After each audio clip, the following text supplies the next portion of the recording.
공무원 면접, 공직관 질문 유형 백제, 정책 및 행정 관련 질문입니다. 정책 결정 시 가장 중요한 요소는 무엇인가요? 정책을 결정할 때 가장 중요한 요소는 공익성과 실현 가능성이라고 생각합니다. 정책은 국민의 삶에 직접적인 영향을 미치기 때문에 특정 계층에 편향되지 않고 사회 전체에 이익이 되는 방향으로 수립되어야 합니다. 또한 아무리 좋은 정책이라도 현실적으로 실행이 어렵다면 효과를 거두기 힘들기 때문에 재정적, 법적 측면에서 실현 가능성을 충분히 검토해야 합니다. 국민의 의견을 반영하여 정책의 정당성을 확보하는 것도 중요하며 과학적 데이터와 근거를 기반으로 정책 효과를 사전에 분석해야 합니다. 이를 통해 보다 합리적이고 지속 가능한 정책을 만들 수 있다고 생각합니다. 정책의 형평성과 효율성 중 더 중요한 것은 무엇이라고 생각하십니까? 형평성과 효율성은 정책 결정에서 모두 중요한 요소입니다. 어느 하나를 절대적으로 우선시하기보다는 균형을 맞추는 게 중요하다고 생각합니다. 형평성은 사회적 정의를 실현하고 국민 간 불평등을 완화하는 데 필요합니다. 반면에 효율성은 한정된 자원을 효과적으로 활용하여 최적의 성과를 내는 데 중요합니다. 예를 들어 복지 정책에서는 사회적 약자를 보호하기 위해 형평성을 우선해야 하지만 경제 정책에서는 효율성을 고려하여 자원을 배분해야 합니다. 따라서 정책의 성격에 따라 적절한 균형을 유지하는 것이 가장 바람직하다고 생각합니다. 국민이 반대하는 정책을 집행해야 할 경우 어떻게 하시겠습니까? 국민이 반대하는 정책을 집행해야 하는 경우 가장 중요한 것은 국민과의 충분한 소통이라고 생각합니다. 정책이 국가와 사회에 꼭 필요한 경우라면 그 이유를 국민들에게 명확하게 설명하고 반대 의견을 경청하여 합리적인 대안을 마련해야 합니다. 예를 들어 환경 보호를 위한 규제가 일부 산업계의 반발을 불러올 수 있지만 장기적인 공익을 위해 반드시 필요한 경우라면 정책의 필요성을 알리고 기업들이 적응할 수 있도록 지원 방안을 병행해야 합니다. 단순히 정책을 강행하는 것이 아니라 국민과의 신뢰를 구축하는 과정이 중요하다고 생각합니다. 공무원이 정책 결정 과정에서 가져야 할 자세는 무엇이라고 생각하십니까? 공무원이 정책 결정 과정에서 가져야 할 가장 중요한 자세는 객관성과 공정성이라고 생각합니다. 정책이 특정 계층에 편향되지 않고 국민 전체의 이익을 고려하도록 균형 잡힌 시각을 가져야 합니다.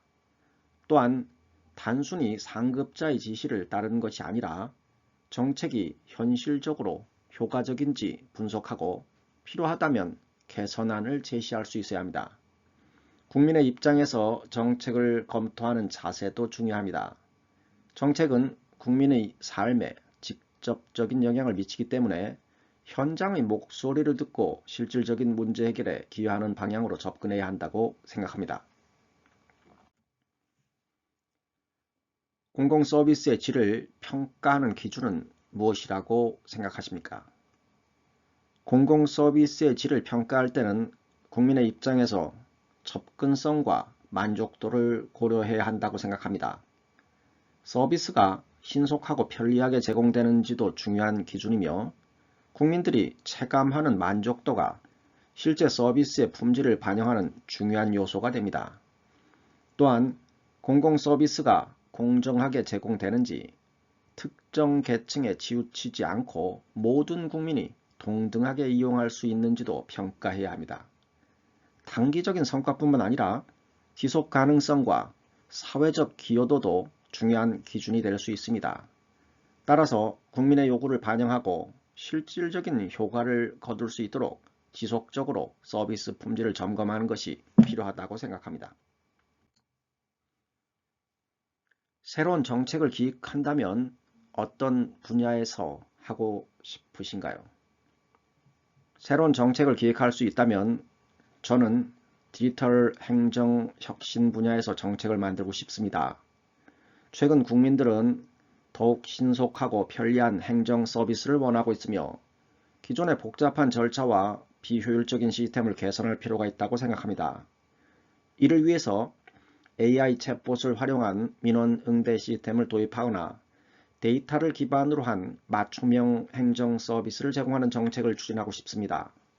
이러한 변화는 국민들의 편의성을 높이는 동시에 행정 업무의 효율성도 향상시킬 수 있습니다. 디지털 기술을 활용하면 보다 투명하고 신속한 행정이 가능하기 때문에 지속적인 연구와 실험을 통해 발전시켜 나가는 것이 중요하다고 생각합니다.